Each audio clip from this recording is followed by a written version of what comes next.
Let's start the chapter.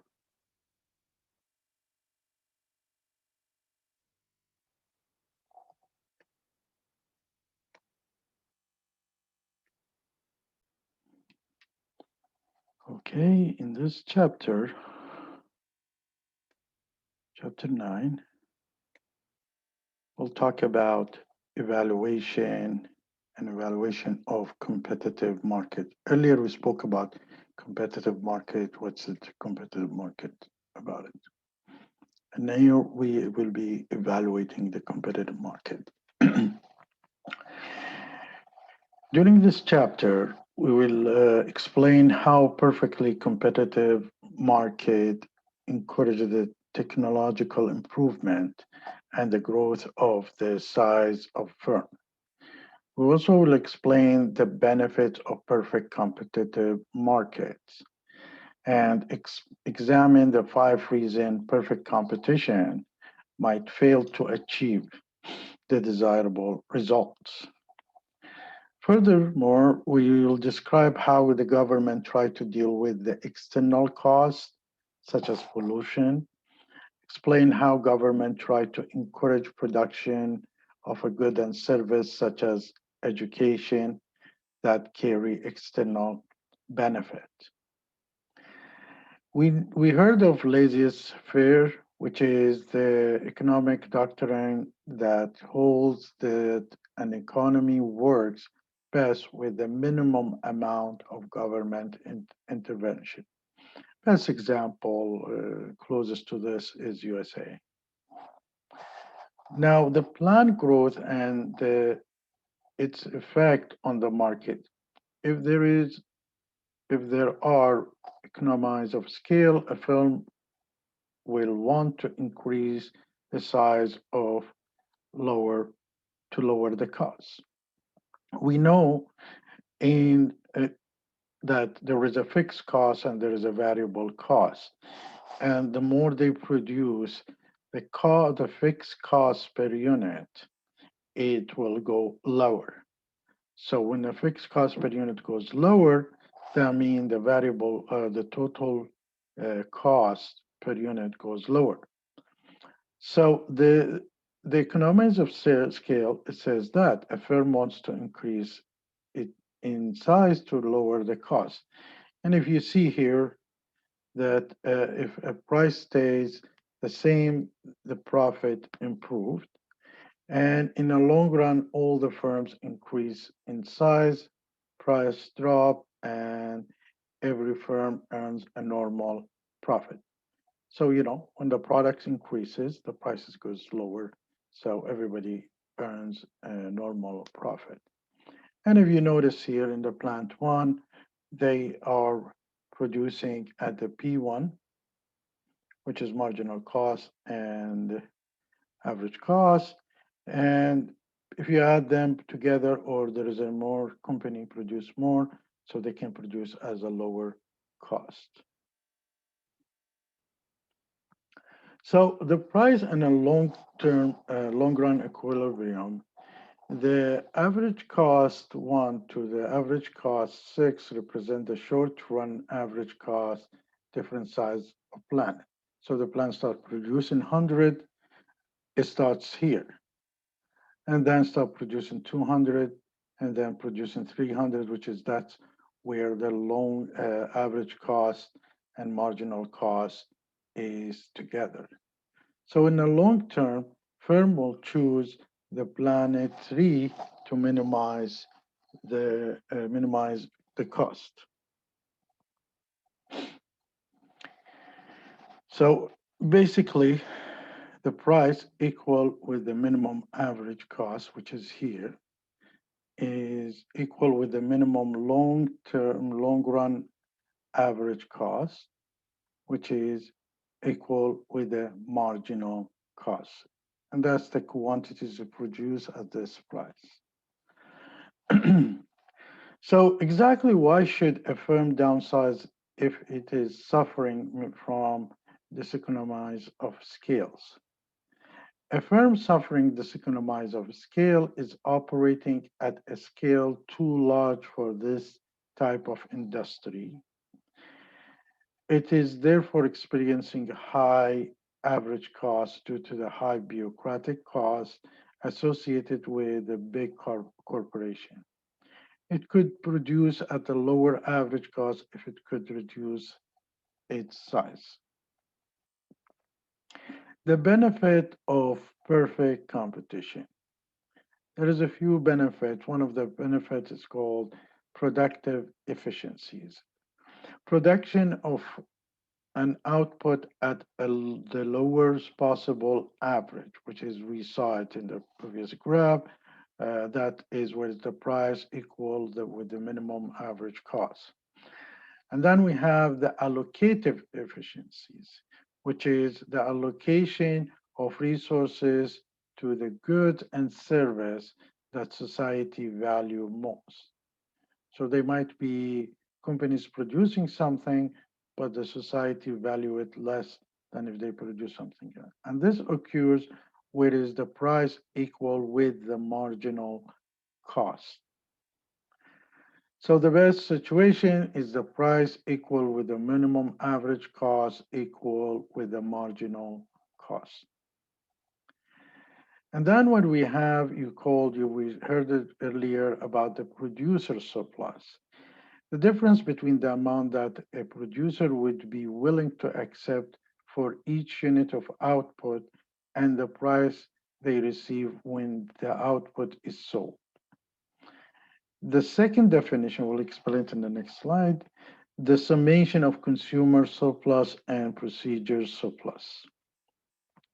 If you look at it here, um, probably this is what you call, we said in earlier, this is where it is the allocative efficiencies is here, whereas marginal cost, average revenue, and average profit. But coming back to the consumer surplus and producer surplus, if you look here, for example, at this graph, we see that suppliers is willing to produce, for example, at this price of 2, willing to produce 100. And at the price of 3, 4, willing to produce 200. But actually what the suppliers is doing, and it is a price that in a market which is at a quantity at $6, he's producing 3,000 units. So this is what their equilibrium point. So the difference amount between this triangle, what you call a producer's surplus. On other hand, there is what you call a consumer surplus. Sometimes you're willing to pay for 1,000 units, $10.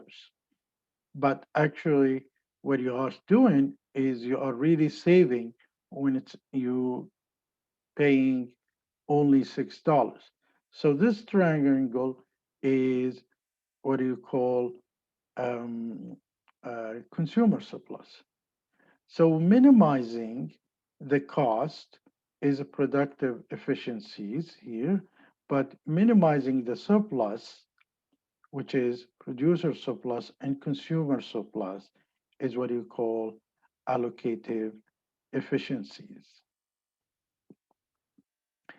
Now, in the perfect competition, four strengths of a competitive market.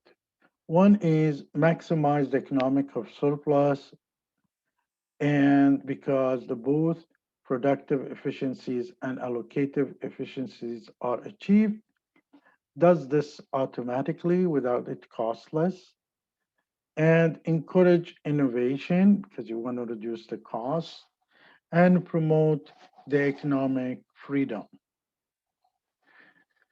So giving the following graph down there, at what output is the firm is productively efficient?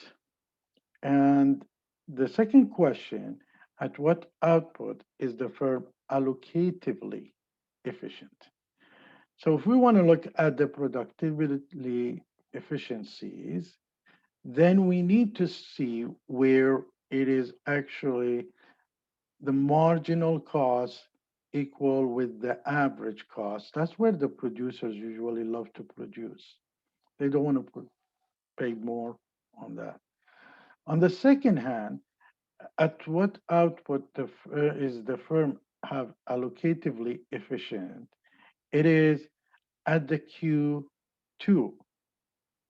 So at the Q2, whereas the marginal cost meet the price that they are offering. Now, there is market failure or chance of market failures in perfect competitive is defect in competitive market that prevent an efficient or equitable allocation of resource. There is a five types, which is they causing that. You may see or may create an income and wealth inequalities. So the rich people get richer and the poor people get poorer.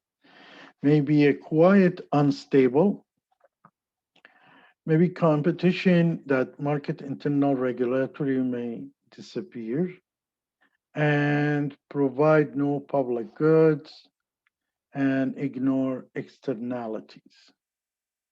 Now we define each one of them and we see how this might happen.